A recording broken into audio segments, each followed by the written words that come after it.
নমস্কার বন্ধুরা, আজকে রাতে ডিমের পোচ বানিয়ে তরকারি বানানো হবে।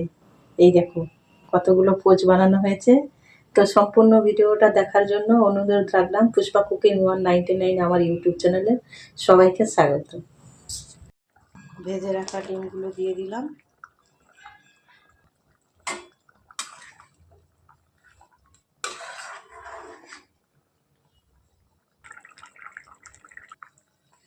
তো হয়ে গেছে তরকারি।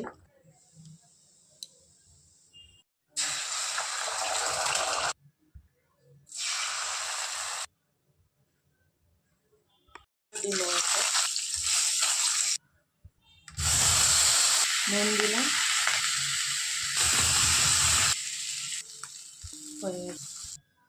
জিরা গরম মশলা দিলাম,